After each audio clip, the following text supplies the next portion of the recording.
दरम्यान ठाकरे गटाचे खासदार संजय राऊत यांनी लोकसभा निवडणुकीच्या पार्श्वभूमीवर महत्त्वाचं विधान केलं। प्रकाश आंबेडकर आणि उद्धव ठाकरे यांची चर्चा झाली। अकोला ही जागा परंपरेनुसार प्रकाश आंबेडकरांनी लढावी असं वक्तव्य संजय राऊतांनी केलं। तर त्यावर प्रकाश आंबेडकरांनीही प्रतिक्रिया दिली। अकोलाच काय, मी मुंबईतूनही लढेन, आधी जागा वाटपाचा फॉर्म्युला सांगा असं प्रकाश आंबेडकर म्हणाले।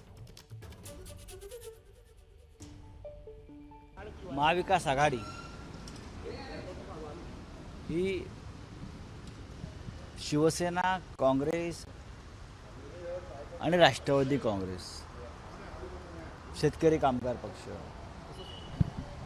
इतर या महाराष्ट्रातले काही पक्ष आहेत, अशा पद्धतीने ती एक महाविकास आघाडी बनली आहे। प्रकाश आंबेडकर हे मोठे नेते आहेत, वंचितांचे नेते आहेत, त्यांचा सन्मान आम्ही सगळेच राखतो।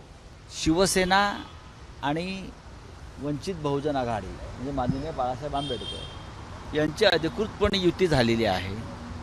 या महाविकास आघाडीमध्ये एकमत नक्की आहे की अकोल्याची जागा ही परंपरेनं माननीय प्रकाश आंबेडकरच लढतात आणि त्यांनीच ती लढावी।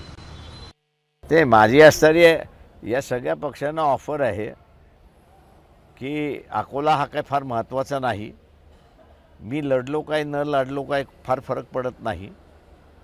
ज्या कुठल्या पक्षाला अकोला लढायचं आहे त्यांनी असणारं लढावं, त्यांच्यासाठी पूर्णपणे आम्ही असणारं काम करू।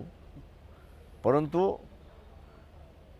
तुमचा सीट शेअरिंगचा जो फॉर्म्युला आहे तो तरी असणारा बाहेर पडू द्या। एबीपी माझा, उघडा डोळे बघा नीट।